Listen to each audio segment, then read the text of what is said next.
오늘은 유다서 1장 19절 말씀을 통해서 성령이 없는 자들이라는 제목으로 하나님의 말씀을 함께 살펴보도록 하겠습니다. 중학교 시절 과학 과목에서 만유인력, 중력, 그리고 자유낙하에 대해서 배웠던 기억이 있습니다.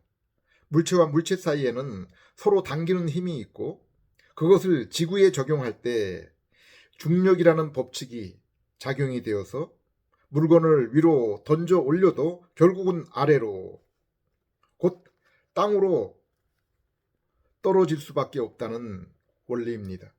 그러므로 로켓을 달이나 화성에 쏘아 올리고 어떤 발명품을 만들 때 이러한 중력의 법칙과 같은 절대 원리들을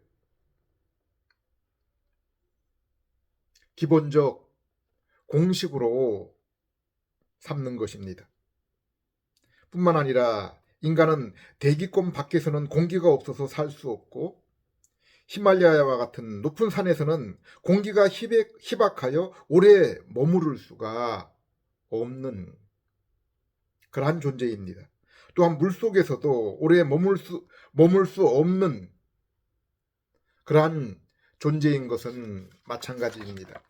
인간이 아무리 강함을 외치고 자신의 자유를 외쳐도 그것은 70년, 80년 인생에 숨이 붙어 있는 동안에만 해당이 되고 몸이 이 땅에 머물고 있는 그러한 기간에만 속한 것입니다. 대기권 밖이나 깊은 물속에서는 그리고 무덤에서는 자유로운 활동을 할 수가 없습니다. 그럼에도 자기들 땅 안에서는 모든 것을 가진 것처럼 행동하고 인권, 개인의 자유를 탄압하고 자신들 생명을 얼마간 연장하기 위해서 다른 사람의 장기마저 사용하려는 독재자들의 모습을 보십시오. 성경에서 어리석은 자, 지혜로운 자에 대한 구분은 아주 단순하고 명확합니다. 시편 14장 1절 어리석은 자는 그의 마음에 이르기를 하나님이 없다 하는도다. 그리고 이러한 하나님이 없는 자들의 그 행실이 무엇이라고 했습니까? 그들은 부패하고 그 행실이 가증하니 선을 행하는 자가 없도다. 지혜로운 자는 어떠한 자라고 했습니까? 시편 111편 10절 여호와를 경외함이 지혜의 근본이라. 그의 계명을 지키는 자는 다 훌륭한 지각을 가진 자이니 여호와를 찬양함이 영원히 계속되리로다. 훌륭한 그러한 지각을 가진 자들은 어떤 자들이라고 했습니까? 그의 계명을 지키는 자요, 여호와를 경외하는 그러한 자, 바로 이러한 자가 지혜를 가진 자라고 했습니다. 이처럼 지혜 있는 자는 무엇보다도 하나님의 계명을 사랑하고 지키는 자라고 했습니다. 그런데 성경은 인간이 자연적 출생만으로는 결코 하나님을 알 수 없고 경외할 수 없다고 했습니다. 이러한 이유가 창세기 3장에 나옵니다. 하나님은 하나님의 형상으로 인간을 창조하셨습니다. 그리고 하나님이 창조하신 피조 세계를 하나님의 형상을 입은 인간에게 맡기셨습니다. 창세기 1장 28절, 2장 15절 말씀을 보면 하나님은 인간에게 하나님이 임재하여 만나주시는 에덴 동산을 넘어서 온 땅이 하나님을 경외하는 그러한 하나님의 성전, 하나님께 예배하는 온 땅이 나라가 되기를 원하셨습니다. 그리고 온 피조 세계를 인간이 다스리며 하나님께 예배드리며 하나님과 동행하도록 하신 것입니다. 그러므로 피조 세계는 하나님과 인간의 그 교제를 더욱 풍성하게 만드는 마치 식탁에 놓여 있는 음식과 같은 것입니다. 인간은 하나님이 지으신 창조 세계를 통해서 하나님과 하나님의 하신 일들을 더욱 자세히 알 수 있었습니다. 로마서 1장 20절 창세로부터 그의 보이지 아니하는 것들 곧 그의 영원하신 능력과 신성이 그가 만드신 만물에 분명히 보여 알려졌나니 뿐만 아니라 최초 인간인 아담에게는 하나님의 형상으로 지어짐을 따라서 하나님을 아는 지식, 지성을 가지고 있었고 하나님의 성품, 곧 의로운 판단과 거룩을 지니고 있어서 하나님을 알며 섬기며 교제할 수 있게 되었습니다. 그리고 함께 하나님과 동행하며 그분이 주시는 말씀을 따라 더욱 하나님을 아는 지식에서 자라며 그로 인해 인격에 있어서도 하나님의 모습에 더욱 가까워져서 더욱 깊은 교제, 더욱 온전한 예배를 드리게 된 것입니다. 이러한 인생에게 동상 가운데 생명나무와 선악과 나무는 영생과 영화의 소망과 인간에게 하나님을 떠나는 삶이라는 선택의 자유가 주어지게 된 것입니다.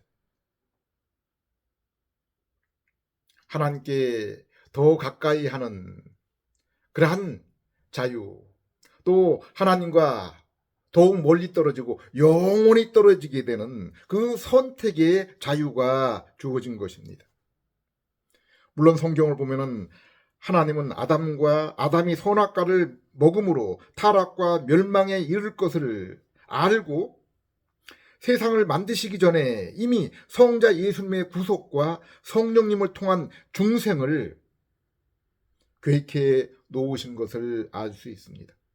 에베소 1장 4절 5절 곧 창세 전에 그리스도 안에서 우리를 택하사 우리로 사랑 안에서 그 앞에 거룩하고 흠이 없게 하시려고 그 기쁘신 뜻대로 우리를 예정하사 예수 그리스도로 말미암아 자기의 아들이 되게 하셨으니 아담은 타락한 천사 마귀의 유혹으로 하나님과 같아지려는 마음과 자신의 뜻을 따라 살려는 욕망을 따라 인생이 하나님의 피조물로 하나님의 순종하는 것이 아니라 인생이 자신이 주인이 되어서 자신의 뜻을 따라 살아가려는 그러한 욕망을 따라 선악과를 따먹고 하나님 계명에 불순종한 것입니다.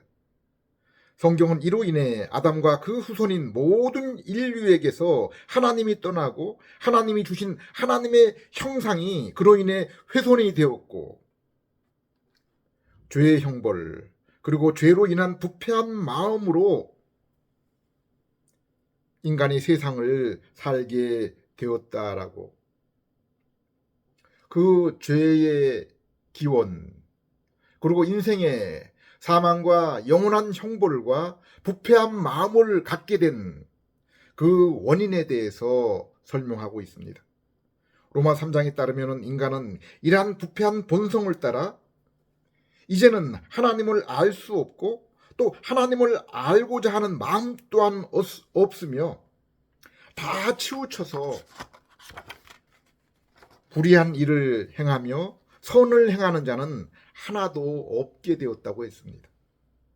우리는 오늘날 이러한 세상 환경, 이러한 인간의 마음을 날마다 바라보며 살아가고 있습니다.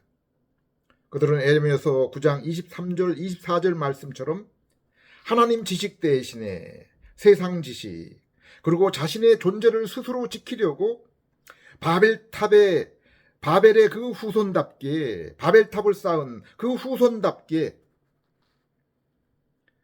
자신을 위해 세상에 부를 쌓으며 또 높아진 자신들의 힘을 자랑하며 살고 있습니다. 그러나 하나님은, 하나님의 형상의 인생은 존재하시는 하나님과 그분이 공의, 공평, 사랑의 인격을 가지신 하나님이심을 알고 그분만을 자랑하며 의지하며 경외하며 살도록 지으신 것입니다. 타락한 세상에 성경이 알려준 복된 소식은 오직 하나입니다. 그것은 인간이 타락 직후 하나님이 주신 창세기 3장 15절에 여자의 후손을 통해 구원자를 보내주시겠다는 말씀입니다. 죄로 인해 두렵고 부끄러워하는 아담에게 짐승을 죽여 가죽옷을 만들어 입혀서 수치를 가려준 것처럼 어린 양 대신 예수 그리스도의 죽음으로 죄 용서를 통해 하나님과의 관계를 다시 회복하시겠다는 말씀입니다. 그래서 아벨, 노아, 아브라함은 하나님의 은혜를 기억하며 짐승의 제물을 통해 하나님께 나아가게 된 것입니다. 그들은 죄악과 부패성이 만연한 세상에 하나님의 은혜를 입어서 택함을 받고 오직 예수 그리스도를 통해서 하나님께 나아가며 예배를 드린 것입니다. 신구약 성경은 공히 오직 예수 그리스도의 구속과 성령님의 인도로 하나님께 나아가게 된다고 했습니다.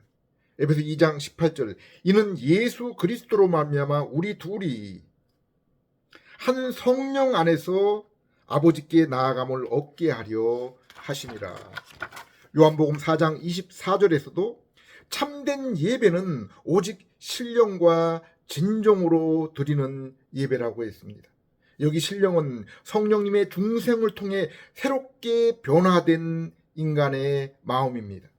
진리는 길과 진리와 생명이시요 하나님께 나아가는 길을 여시는 중보자 예수 그리스도를 믿는 믿음과 예수님의 가르침입니다. 성경에는 인생에 참으로 중요한 것은 생명과 경건이라고 했습니다. 베드로서 1장 3절, 그의 신기한 능력으로 생명과 경건에 속한 모든 것을 우리에게 주셨으니 이는 자기의 영광과 덕으로서 우리를 부르신 이를 알므로 말미암음이니라. 여기 생명은 하나님에 대하여 불순종으로 죽은 영혼이 살아나는 영혼의 부활, 곧 중생과 재창조를 통해 하나님과의 관계를 회복한 것, 하나님과의 만남을 의미합니다. 경건은 이처럼 새 생명을 얻은 영혼이 하나님과 이루는 거룩한 사귐, 교제, 예배입니다. 이것은 하나님 자신이 영광 곧 자신을 나타내심과 선하신 하나님의 성품으로 말미암아 이루어진 것이요, 그것은 예수 그리스도를 통해서 하나님을 알게 될 때 이루어지는 것입니다. 구원의 방법은 우리가 예수 그리스도를 믿음으로 얻는 것이요, 그것은 먼저 하나님이 우리를 한 사람 한 사람 그 이름을 부르실 때 곧 복음으로 초청하여 성령님의 중생과 조명 곧 마음의 감동으로 그 복음이 십자가와 예수 그리스도의 그 부활에 구원의 복음이 깨달아지게 될 때 일어나는 것이요, 성경은 이러한 믿음은 전적으로 하나님의 선물이라고 했습니다. 에베소 2장 8절, 너희는 그 은혜에 의하여 믿음으로 말미암아 구원을 받았으니 이것은 너희에게서 난 것이 아니요 하나님의 선물이라. 태어나면서 죄인이요. 그래서 하나님을 알지도 못하고 알고자 하는 마음조차 없는 우리를 하나님이 택하시고 예수 그리스도의 복음으로 부르시고 중생의 깨달음을 통해서 믿도록 하신 분, 구원을 얻도록 하신 분은 오직 삼위 하나님이십니다. 그분이 인간의 뜻과 상관없이 천주와 만물을 창조하신 것처럼 죄인을 부르셔서 구원, 곧 재창조를 이루신 것입니다.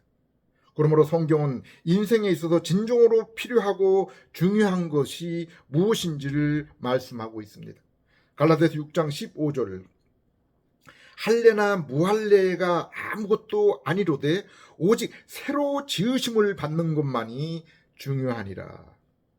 성경은 이 땅이 하나님의 자녀인 성도에게 영원히 거할 참된 장소가 아니라고 했습니다. 이 땅에서의 성도의 삶은 나그네 삶이요, 성도에게는 참으로 거할 집, 본향이 따로 있다고 했습니다. 그런데 성도는 이 참된 본향을 우리가 믿을 때 우리에게 보내신 성령님을 통해서 우리의 심령, 마음이 날마다 그것을 바라보고 또한 맛보고 살아간다고 했습니다. 바울은 헬라인은 지식을 사랑하고 유대인은 표적을 자랑하나 자신은 오직 예수 그리스도와 십자가만을 바라보며 자랑한다고 했습니다. 바울이 이 말을 한 것은 헬라의 철학을 모르거나 유대의 율법을 몰라서 한 얘기가 아닙니다. 빌립보 3장 8절 말씀처럼 영적인 눈을 뜨고 나서 인생에서 참으로 필요하고 소중한 것이 무엇인지를 보게 된 후에 한 고백입니다. 구약의 욥기서와 전도서가 우리에게 전한 교훈이 무엇입니까? 하나님 없는 세상에서 지식, 물질, 부요, 형통이 얼마나 어리석고 보잘것없음을 보여준 것입니다. 욥이 세상의 것을 모두 잃어버리고 깨달은 것이 무엇입니까? 내가 죽기에 대하여 귀로 듣기만 하였사오나 이제는 눈으로 주님을 보게 되었나이다. 욥이 세상에서 이름을 내고 세상에 자랑거리가 많을 때는 하나님을 그저 다른 사람을 통해 전해들은 추상적인 것으로 들었는데 세상의 모든 것을 잃었을 때 그 많은 고난을 겪은 후에 이제 그분을 직접 보게 되었다고 했습니다. 그리고 그가 하나님 앞에 서게 되었을 때 하나님의 그 영광을 보게 되었을 때 자신의 죄의 누추함을 보고 심령이 가난한 자가 되어서 죄에 대해서 자신의 모습에 대해서 진실로 고백하며 애통하는 자가 되었습니다. 솔로몬 또한 세상에서는 부귀와 영화의 대명사가 되어 세상에서 이름을 날리고 유명한 자였지만은 이 모든 일들을 이룬 후에 자신을 향한 고백이 무엇이었습니까? 전도서 1장 2절 3절 전도자가 이르되 헛되고 헛되며 헛되고 헛되니 모든 것이 헛되도다. 해 아래서 수고하는 모든 수고가 사람에게 무엇이 유익한가? 그러므로 전도자는 서신을 읽는 자들에게 간곡히 부탁하고 있습니다. 전도서 12장 1절 너는 청년의 때에 창조주를 기억하라. 13절 일의 결국을 다 들었으니 하나님을 경외하고 그의 명령을 지킬지어다. 이것이 모든 사람의 본분이니라. 예수님은 마태복음 11장 28절에서 30절에 이렇게 말씀했습니다. 수고하고 무거운 짐진 자들아 다 내게로 오라. 내가 너희를 쉬게 하리라. 나는 마음이 온유하고 겸손하니 나의 멍에를 메고 내게 배우라. 그리하면 너희 마음이 쉼을 얻으리니 이는 내 멍에는 쉽고 내 짐은 가벼움이라 하시니라. 인생에서 진정으로 복이 있는 자들은 자신의 그 실체를 깨달은 자들, 그 죄로 인해 내 인생이 이처럼 수고하고 무거운 짐을 지며 살아가고 있는 것을 아는 자들입니다. 이것이 팔복의 첫 번째 심령이 가난한 자입니다. 이것을 하나님은 25절에 세상에 지혜 있고 슬기 있는 자들에게는 감추고 어린 아이들에게 나타내셨다고 했습니다. 27절에 예수 그리스도의 소원, 뜻을 따라 계시를 받지 않고는 아무도 하나님 아버지를 알 수 없다고 했습니다. 오직 마음의 참된 쉼, 안식은 예수 그리스도에게 나오는 자들의 것입니다. 그리고 그들은 오직 예수님만이 자신의 구세주와 주님임을 고백하며 그분의 말씀을 사랑하고 주야로 묵상하며 예수님을 배우고 예수님의 모습으로 변화되는 삶을 살아가는 자들입니다. 마가복음 10장 29절에서 30절에 예수님은 이렇게 말씀하고 있습니다. 현세에 있어 집과 형제와 자매와 어머니와 자식과 전토를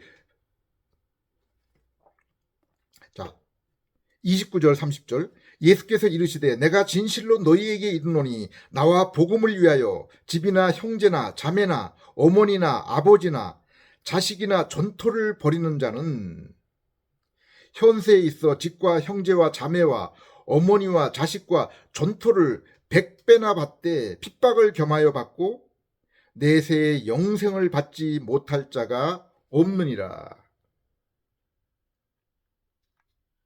예수님을 따르는데 땅의 것을 이처럼 희생하는 자는, 버리는 자는 이 땅에서 100배의 보상을 받고 영생을 얻게 되는데 고난, 핍박과 함께 얻는다고 했습니다. 마태복음 11장에서는 예수님을 따르는데 당하는 그러한 그 수고, 그것은 인생에게 가볍고 쉬운 것이라고 했습니다. 그런데 여기 예수님을 따를 때, 세상을 버리게 될 때 100배를 얻는 것이 무엇입니까? 욥기에서도 욥이 고난 후에 주님을 만난 후에 세상에서 갑절의 복을 받았다고 했습니다. 그러면 과연 이 복이 무엇입니까? 이것은 하나님과 만남 후에 날마다 말씀하면서 이루어지는 하나님과의 영적인 교제, 하나님의 함께하심, 임재의 은혜입니다. 시편 1편 마태복음 5장에 팔복이 말씀하는 복이 바로 이것입니다. 예수님을 만난 참된 성도는 세상의 악한 자의 형통을 부러워하지 않고 말씀을 사랑하여 주야로 묵상하며 순종의 삶을 살아가는 것입니다. 심령에 예수님과 천국이 임한 자들은 예수님과 같은 온유, 청결, 긍휼, 화평의 마음을 지니고 비록 세상에서 당하는 그러한 손해, 핍박이 있더라도 말씀의 순종, 의와 거룩의 삶을 힘써 살아가게 되는 것입니다. 성경이 약속하는 그 복, 그것이 무엇입니까? 바로 성령의 약속입니다. 갈라디아 3장 14절 이는 그리스도 예수 안에서 아브라함의 복이 이방인에게 미치게 하고 또 우리로 하여금 믿음으로 말미암아 성령의 약속을 받게 하려 함이라. 하나님의 선물인 성령을 받게 하려 함이라. 그러므로 믿는 자와 불신자의 구별은 성령님이 그들 가운데 있는가 없는가입니다. 고린도서 3장 16절에 너희가 하나님의 성전인 것과 성령이 너희 안에 거하시는 것을 알지 못하느냐? 유다서 1장 19절 이 사람들은 분열을 일으키는 자며 육에 속한 자며 성령이 없는 자니라. 그러면 우리가 성령님이 거하시는 자와 그렇지 않은 자를 우리가 어떻게 구별하여 알 수 있습니까? 마태복음 7장에서 예수님은 오직 그 열매를 통해서 안다고 했습니다. 그 열매를 통해서 구별된다고 했습니다. 갈라디아 5장 22절에는 성령이 거하는 자들에게 나타나는 그 열매를 무엇이라고 했습니까? 사랑, 희락, 화평, 자비, 양선, 충성, 온유, 절제라고 했습니다. 에베소 5장 8절에는 빛의 열매를 무엇이라고 했습니까? 모든 착함과 의로움과 진실함이라고 했습니다. 고린도전서 13장 4절에서 7절에 나타나는 하나님의 그 사랑의 모습은 어떻게 표현되고 나타난다고 했습니까? 고린도전서 13장 4절에서 7절 사랑은 오래 참고 온유하며 시기하지 아니하며 자랑하지 아니하며 교만하지 아니하며 무례히 행치 아니하며 자기 유익을 구하지 아니하며 성내지 아니하며 악한 것을 생각하지 아니하며 불의를 기뻐하지 아니하고 진리와 함께 기뻐하며 모든 것을 참으며 모든 것을 믿으며 모든 것을 바라며 모든 것을 견디느니라. 그렇다면 성령이 없는 자들의 모습은 어떤 모습입니까? 갈라디아서 5장 19절에서 21절 육체의 일은 분명하니 곧 음행과 더러운 것과 호색과 우상숭배와 주술과 원수 맺는 것과 분쟁과 시기와 분냄과 당 짓는 것과 분열함과 이단과 투기와 술취함과 방탕함과 또 그와 같은 것들이라.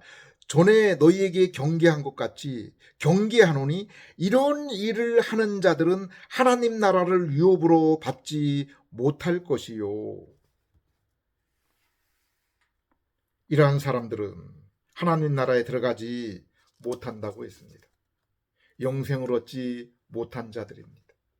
예수 그리스도를 비록 입술로 고백했을 수 있지만은 인격으로 진실로 만나지 못한 사람입니다.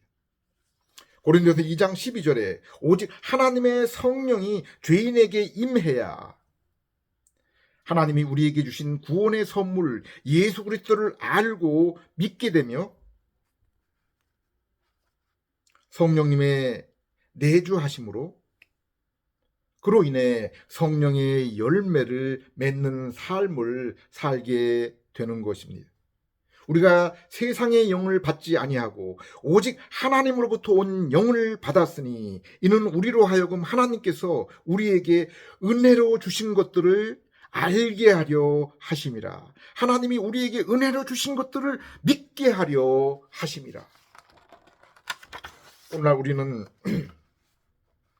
종말의 시대를 살고 있으며 이 땅에 불의가 판을 치며 더러움이 음란과 더러움이 활개치며 공의와 사랑이 점점 더 사라져가는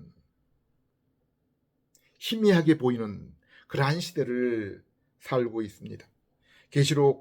요한계시록 2장 3장의 교회의 모습처럼 이제 교회마저 우상 숭배와 우상 곧 거짓된 교리와 도덕적 타락의 모습을 보고 있습니다.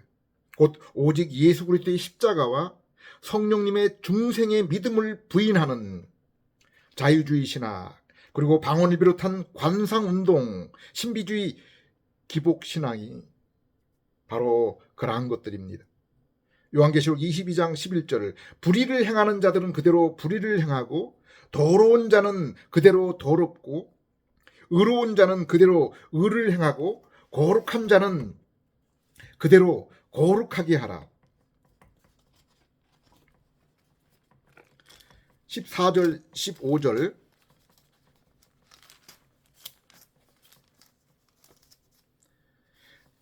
자기 두루마리를 빠는 자들은 복이 있으니 이는 그들이 생명나무에 나아가는 문들을 통하여 성에 들어갈 권세를 받으려 함이로라. 개들과 점술가들과 음행하는 자들과 살인자들과 우상숭배자들과 및 거짓말을 좋아하며 지어내는 자들은 다 성 밖에 있으리라. 날마다 말씀으로 예수님을 더욱 깊이 알며 알아나가며 그로 인해 더욱 예수 그리스도의 공의와 인자, 의로움과 거룩함의 그 행실을 본받으며 참여하여 불의가 판을 치며 더러움이 횡행하는 세상에 빛으로 소금으로의 삶을 살아가며 그로 인하여 주님의 영광을 드러내고 이 세상에서는 증인으로 살아가는 그러한 여러분 되시기를 기도드립니다. 기도하겠습니다. 하나님 아버지, 이 시간도 성경이 증거하는 예수 그리스도를 믿을 수 있도록 성령님의 중생의 은혜를 주시옵소서. 그리하여 의와 거룩의 행실로 저희 자신이 하나님의 자녀인 것을 확인하며 이 땅에서 천국의 안식과 즐거움을 맛보며 어둠과 음란의 세상에 빛과 소금으로 증인의 삶을 살아가는 저희 되게 해 주시옵소서. 예수님 이름으로 기도드립니다.